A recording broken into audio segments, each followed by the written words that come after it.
অনেক দিন আগের কথা।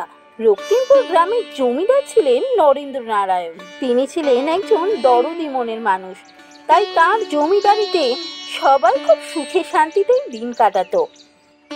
তার ছিল একটি মাত্র কন্যা, নাম রূপকুমারী। বিবাহের বয়স হয়ে যাওয়ায় জমিদার মশাই ঠিক করলেন তার কন্যার বিবাহ দেবেন। আর তাই তিনি জমিদার গিন্নির সাথে পরামর্শে বসলেন।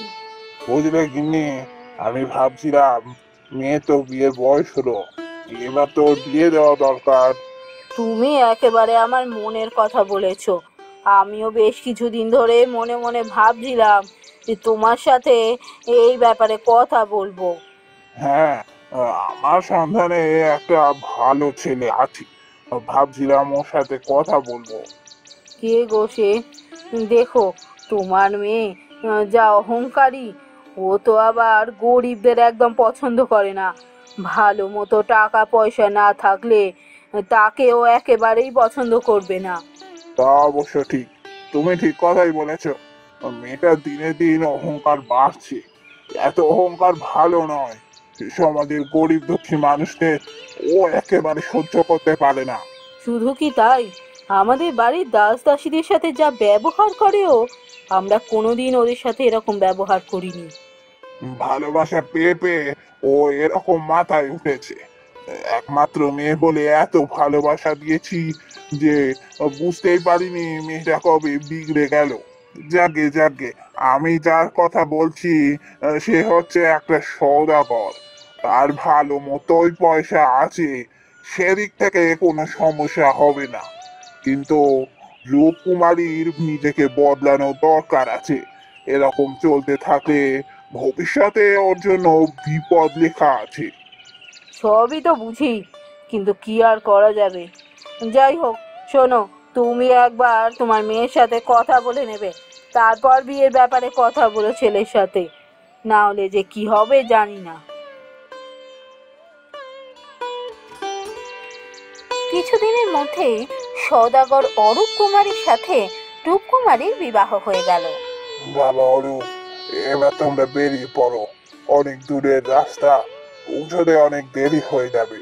তোমরা সাবধানে যেও, ভালোভাবে থেকো। হ্যাঁ বাবা, আপনি কিচ্ছু চিন্তা করবেন না, আমরা সাবধানেই যাব। না রূপকুমারী, সাবধানে যাস। আর মনে রাখিস, তুই এখন থেকে বিবাহিত। তোর সাথে আরো একজন জড়িয়ে রয়েছে। যা করবি ভেবে চিন্তে করবি। বাবা, আমাকে কি তুমি বাচ্চা মনে করো? আমি কি কিছু বুঝি না? আমি সবই বুঝি। তুমি এভাবে আমাকে বলো না। আমরা সাবধানেই যাব। আমরা এখন আসি। এসো মা, এসো।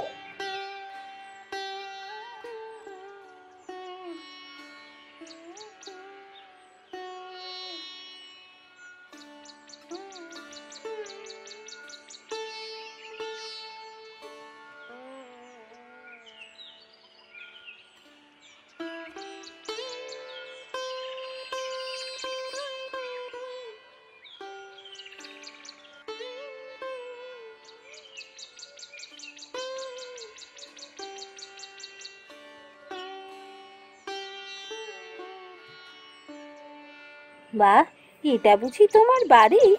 কি সুন্দর! না, এটা আমার নয়, আমাদের বাড়ি। তোমার পছন্দ হয়েছে? খুব পছন্দ হয়েছে। বাবা বলেছিল তুমি অনেক বড় ব্যবসায়ী। তোমার ব্যবসা থরি আমাদের ব্যবসা বুঝি অনেক বড়? তা বলতে পারো, আমাদের ব্যবসাটা নেহাত ছোট নয়। যাই হোক, চলো এবার তুমি বিশ্রাম নাও। অনেকটা পথ পেরিয়ে এসেছো, তুমি এখন ক্লান্ত। হ্যাঁ, ঠিক বলেছ। সত্যি খুব ক্লান্ত লাগছে। আমি যাই, হ্যাঁ।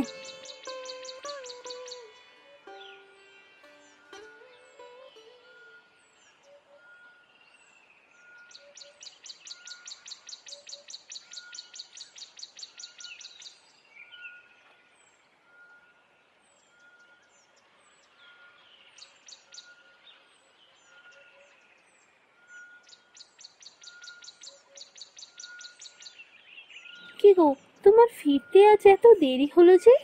হ্যাঁ, আসলে কালকে জাহাজ নিয়ে বেরোবো, তাই একটু দেরি হলো আজ ফিরতে। সব ব্যবস্থা করে এলাম তো। ও, কাল তুমি বেরোচ্ছ বুঝি? সে কি, তোমাকে তো বলেছিলাম অনেক দিনের পথ, এবারে ফিরতে অনেক দেরি হবে। ও, বলেছিলে বুঝি, ভুলে গেছি। ঠিক আছে, সাবধানে থাকবে। তুমি কিচ্ছু চিন্তা করো না, যত তাড়াতাড়ি সম্ভব ফিরে আসার চেষ্টা করব। তুমি সাবধানে থাকবে।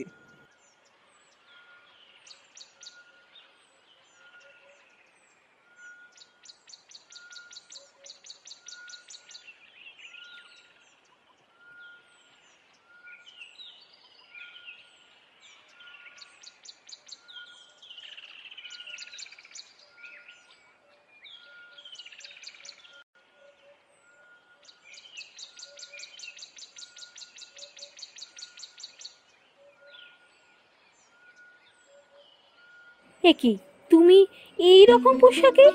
কি হয়েছে? কি আর বলবো তোমায়, সর্বনাশ হয়ে গেছে। এবারে আমাদের বাণিজ্য খুব ভালো হয়েছিল জানো, অনেক মুনাফা করেছিলাম। লোক লস্কর জাহাজ নিয়ে যখন দেশের পথে রওনা দিলাম, মাঝপথে হলো ঘোর বিপর্যয়। যখন আমরা মাঝ সমুদ্রে প্রবল তাণ্ডব শুরু হলো, জাহাজ ভেঙে গেল। আমরা সবাই যে কে কোথায় ছিটকে গেলাম। আমি অতি কষ্টে কোনো একটা স্থলভাগে গিয়ে উঠেছিলাম।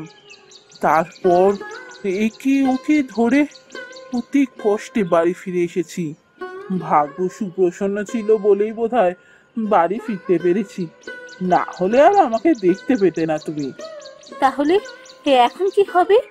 সর্বস্ব তো খুইয়েছো, এবার কি করবে? ভেবেছি এই বাড়িটা বিক্রি করে দেবো, যা পাবো তাতে নতুন করে ব্যবসা শুরু করব। দেখো, কয়েক বছরের মধ্যে আবার সব ঠিক করে ফেলবো। কি বললে? কয়েক বছর?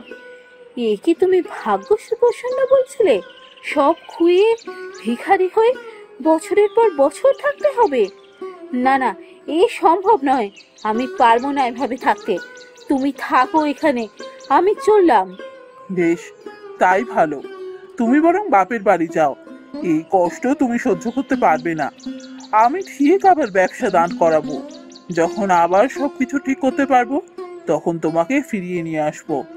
হ্যাঁ, আর ঠিক করতে না পারলে কোনোদিনও আসবে না। আমি কোনোদিনও তোমার মুখও দেখতে চাই না।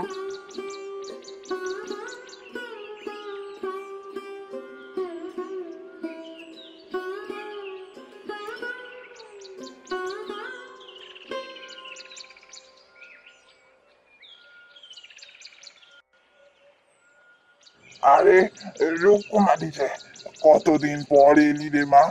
কেমন আছিস বল? একা এলি, বাবাজি বোন এলো না? না, আমি একাই এসেছি, আর আমি একেবারে চলে এসেছি। আমি আর যাব না। সে কি, কেন, কি হয়েছে? আরে পুরো ব্যাপারটা খুলে বল। আরে ঝগড়া করেছিস নাকি? তখন রূপকুমারী তার মা বাবাকে নৌকা ডুবে সমস্ত ঘটনা বলল। ছি ছি ছি ছি ছি, এ তুই কি করেছিস? বাবা জীবন এখন এই বিপদের মধ্যে আছে, আর তুই কিনা তাকে ছেড়ে এখানে চলে এসেছিস, তার সাথে ঝগড়া করে এসেছিস। ছি ছি ছি, এই তুই তার আপনজন? আপনজনকে কি কেউ বিপদে একা ছেড়ে চলে যায়? এবার তো দেখছি আমার জমিদারি চলে গেলেও তুই আর আমার কাছে কখনো আসবি না, আমার সাথেও ঝগড়া করে চলে যাবি। এসব তুমি কি বলছো? আমি কি এতটাই স্বার্থপর যে জমিদারি চলে গেলে আমি তোমাদের ভুলে যাব, তোমাদের কাছে কোনোদিনও আসবো না? তাই তো হয়েছে। অরূপ সর্বস্ব খোয়ানোর পর তুই অরূপকে চিরকালের মতো ছেড়ে দিয়ে চলে এসেছিস। এখন যদি আমাদের এই জমিদারিও চলে যায়, তুই আমাদেরকেও তো ভুলে যাবি। আপনজনের মূল্য তোর কাছে নেই। তোর কাছে মূল্য আছে শুধু অর্থের, এর বাইরে কোনো কিছুর মূল্য নেই। সত্যি, আমি খুব বড় ভুল করে ফেলেছি। আমি আমার ভুল বুঝতে পেরেছি।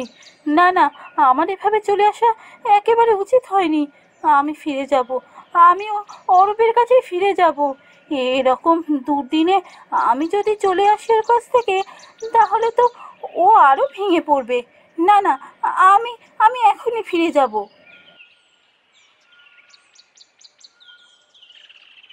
যাক বাবা, এতদিনে মেয়েটা বোধহয় বদলালো, ওর সব অহংকার চূর্ণ হয়েছে।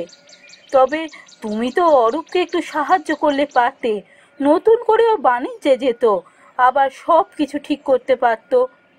তা তো পারতাম, কিন্তু অরূপ কি মেনে নেবে? অরূপ যেরকম ছেলে, ও আমার সাহায্য নেবে না।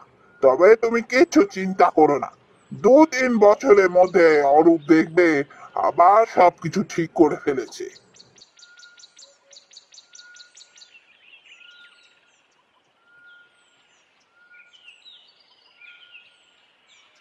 সেই দিনের পর রূপমালা একেবারে বদলে গেল।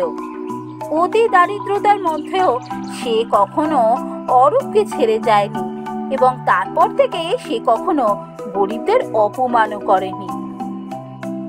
কয়েক বছরের মধ্যেই বাণিজ্য করে অরূপ তার পুরনো বাড়ি আবার কিনে নেয় এবং তারা সুখে শান্তিতে দিন কাটাতে থাকে।